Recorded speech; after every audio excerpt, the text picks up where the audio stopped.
Bonjour à tous, c'est Sepa45, j'espère que vous allez bien et aujourd'hui on se retrouve pour une nouvelle vidéo tutoriel sur comment organiser sa team BF3 en mode ruée. Alors durant cette vidéo, vous pourrez apercevoir différents tutos sur par exemple les classes à choisir, les armes à choisir, les équipements, les spécialisations des squads à privilégier, etc. etc. J'espère que cette vidéo va vous plaire. Dites-moi dans les commentaires si ce concept vous a plu. N'hésitez pas à laisser un petit j'aime. Allez, c'est parti. Grand 1, les maps sans véhicule. Les maps que je dis maps sans véhicule sont des maps étroites. Par exemple, dans Opération Métro et dans Grand Bazar, avec toutes ces petites ruelles et tous ces couloirs très étroits, ceci facilite le corps à corps. Donc, l'ingénieur qui lui est là pour détruire des véhicules ne servirait à rien, plus le sniper qui est là pour marquer les cibles de loin ne servirait également à rien. C'est pour cela qu'il vaut mieux faciliter le médecin et le support. Alors, pourquoi 3 médecins et pourquoi un support? Nous allons déjà commencer par expliquer pourquoi un support. Un support est là pour donner des munitions à ses coéquipiers. Ça, nous le savons tous. Pourquoi mettre 2 supports, donc 2 fois plus de munitions, alors que un support peut se donner des munitions en illimité? Ceci sera vraiment du gâchis et serait vraiment une classe gâchée. C'est pour cela qu'il faut mieux mettre un seul support qui lui est là pour donner des munitions en illimité à tous ses coéquipiers. Et ensuite, pourquoi 3 médecins? Ça se complète avec le support. Si vous mettez un support, vous n'allez pas mettre 3 ingénieurs, donc forcément 3 médecins. Comme ça, si 2 médecins meurent, il y aura toujours un troisième pour pouvoir les réanimer. Les classes médecins et support. Pour ce qui est de la classe médecin, tout d'abord, l'arme. Vous choisissez l'arme que vous voulez. Alors, de préférence, une arme d'assaut, donc par exemple la M16A3, ou la EK971, ou la K74M, n'importe l'arme qui vous va le mieux. Ensuite, en premier accessoire, vous mettez un accessoire qui vous plaît aussi, que ce soit un viseur Cobra, un viseur point rouge, un viseur holographique, un viseur 3,4, enfin on s'en fiche, le viseur qui vous convient le mieux. Ensuite, en deuxième accessoire, vous avez le choix entre bipied ou garde-main. Je vous conseille garde-main car garde-main est beaucoup plus efficace que bipied. J'en vois pas beaucoup qui jouent avec des bipieds sur des armes d'assaut. Et en troisième accessoire, sur petite map, il vaut mieux privilégier le silencieux qui vous rendra plus furtif et le viseur laser, ou le viseur laser qui rend la précision au corps à corps beaucoup plus efficace et puissant. Et enfin, en ce qui concerne les accessoires, privilégiez les défibrillateurs et le medikit pour donner des soins et pour réanimer. Passons maintenant à la classe support. Alors, le support, comme je l'avais dit avant, il est là pour distribuer des munitions à ses coéquipiers et en même temps de couvrir ses coéquipiers. Car oui, le support est aussi là pour faire des tirs de suppression, vu que normalement, généralement, il a une grosse arme entre les mains avec beaucoup de munitions, donc il peut vraiment tirer à un endroit pour faire des tirs de suppression et permettre à ses coéquipiers de contourner les ennemis et donc de les rendre un peu discrets. Alors, ce que je peux vous proposer avant tout, en termes de soutien, c'est vraiment de prendre une grosse péteuse. Comme par exemple la M249. Alors, qu'est-ce que vous pouvez mettre sur la M249 en termes d'accessoires? Alors, en accessoire numéro 1, je vous conseille de mettre un viseur. Alors, que ce soit un viseur point rouge, un viseur holographique ou un viseur 3,4, c'est à vous de voir, c'est vous qui décidez en termes de viseur. Ensuite, en deuxième accessoire, il y a soit garde-main, soit bipied. Alors moi, je peux vous conseiller bipied. Alors pourquoi bipied? Tout simplement parce que quand vous êtes sur une surface plane, vous vous allongez, le soldat, lui, va sortir ses bipieds et va se positionner. Et comme ça, vous pourrez bombarder une zone sans que l'arme ne bouge une seule fois. Et enfin, en troisième accessoire, je vous propose de mettre munitions pour avoir beaucoup plus de munitions dans la M249. Et normalement, avec un chargeur de M249 plus munitions, je pense qu'on peut tuer facilement 9-10 ennemis, voire plus, sans recharger une seule fois. Donc généralement dans la partie, si la partie a environ une demi-heure, vous devez recharger, peut-être 4-5 fois dans la partie. C'est vraiment pas énorme. Et en ce qui concerne les accessoires, alors vous avez le choix entre soit de mettre du C4, soit de mettre mortier, ou soit de mettre Claymore. Alors là, c'est votre choix. Soit, dans les petites maps, généralement, il vaut mieux mettre soit du C4, soit des Claymore. Moi, je vous conseillerais de mettre des Claymore. Pourquoi? Parce que déjà c'est beaucoup plus discret que le C4, parce que si vous posez du C4 vers les bombes, attention, pas sur la bombe, il faut pas le faire, ça c'est vraiment très très très désagréable. Si vous mettez du C4 vers les bombes, ça se voit directement, un gros truc noir collé au sol, bon ça se voit. Alors qu'une clé morte, vous la mettez dans un coin de mur, ça ne se voit absolument pas et ça vous fait un kill gratuit. Voilà en ce qui concerne la classe support.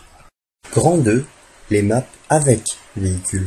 Parlons des maps avec véhicule. Qui dit map avec véhicule dit forcément ingénieur. Alors je vous conseille de mettre 2 ingénieurs dans les squads. Alors pourquoi 2 ingénieurs? C'est tout simplement pour détruire les chars, les BTB et les jeeps beaucoup plus rapidement. Car oui, détruire un char avec un seul ingénieur, c'est vrai que ça prend énormément de temps et ça permet aux soldats de se faire repérer.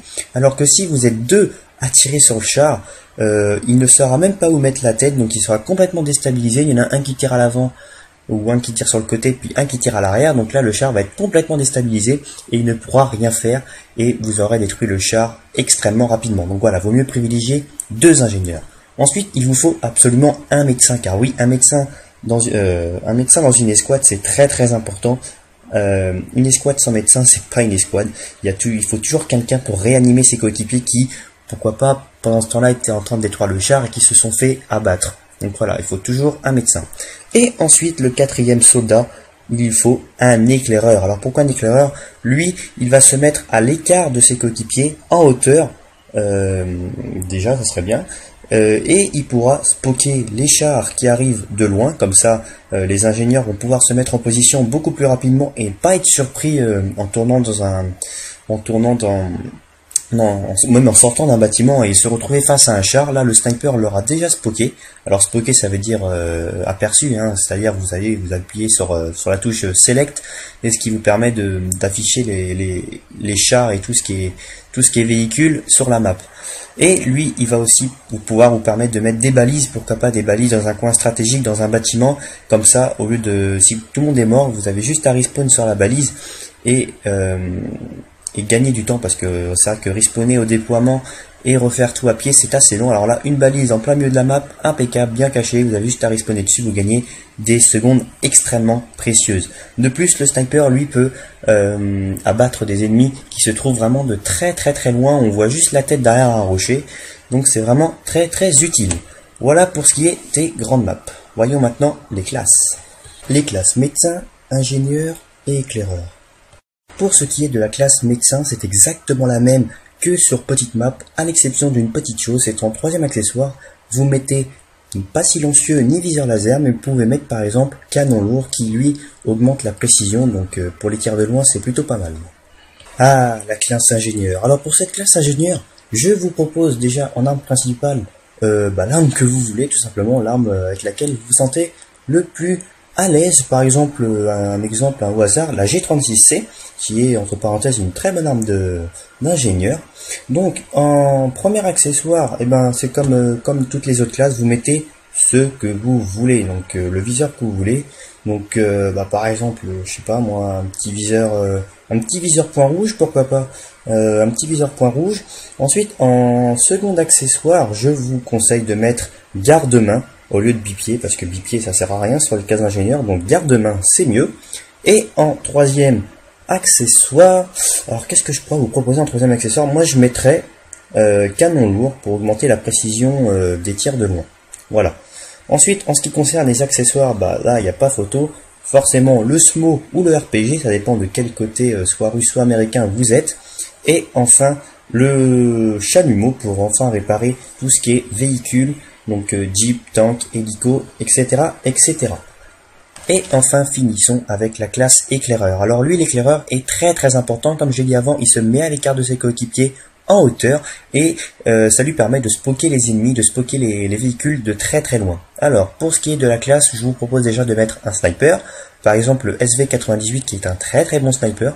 Ensuite, en accessoire, alors moi je m'y connais pas très bien en accessoire vu que j'utilise très peu l'éclaireur. Une lunette x12, un bipied pour pouvoir être le plus stable possible et pourquoi pas un silencieux si vous voulez être vraiment très discret dans les montagnes.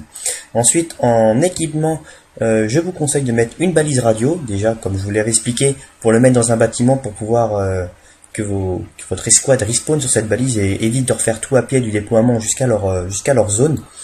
Et en équipement secondaire, pourquoi pas le MAV micro-drone qui permet de contrôler un drone de reconnaissance pour pouvoir spotter les ennemis. Donc ça, c'est un petit drone qui se conduit tout seul. Voilà pour ce qui est de la classe éclaireur. Grand 3, les spécialisations d'escouade. Maintenant, nous allons parler des spécialisations d'escouade. Alors, qu'est-ce que c'est que les spécialisations d'escouade? C'est tout simplement comme des atouts. Quand un soldat choisit une spécialisation, elle est valable pour toute l'escouade. C'est pour ça que quand vous êtes sur petite map, je vous conseille de mettre Sprint Escouade. Donc cet équipement de transport ultra léger réduit la fatigue du soldat et lui permet de courir plus vite. Cette spécialisation s'applique forcément à toute l'escouade entière. Ensuite, je vous conseille de mettre Munitions Escouade. Donc ces porte-chargeurs tactiles molles supplémentaires permettent au soldat de transporter davantage de munitions pour son arme principale ou son arme de poing. Ensuite, je vous conseille de mettre Par éclat Escouade. Donc ceci, réduit les dégâts infligés par les explosifs et les éclats d'obus tout en fournissant une protection supplémentaire sur les parties sensibles du corps. Et enfin, je vous conseille de mettre Grenade. Donc ça va être en fait des pochettes à grenades molles supplémentaires permettent aux soldats de transporter davantage de grenades à main et de grenades 40 mm. Donc 2 grenades au lieu d'une. Pour ce qui est des grandes maps, c'est exactement les mêmes spécialisations que sur les petites maps, excepté une. J'ai remplacé Par éclat par explosif. Donc explosif, en fait, ça augmente la quantité totale de munitions explosives, c'est-à-dire que vous avez plus de balles dans le RPG pour les ingénieurs. Donc ça peut vraiment les aider énormément. Voilà, cette vidéo est enfin terminée. J'espère que vous aurez appris beaucoup de choses grâce à moi. N'hésitez pas à laisser un pouce bleu, à vous abonner à ma chaîne et de mettre la vidéo dans vos favoris. Ça m'a pris énormément de temps pour la faire. J'espère pouvoir être récompensé. Allez, salut à tous et à la prochaine vidéo. Bye.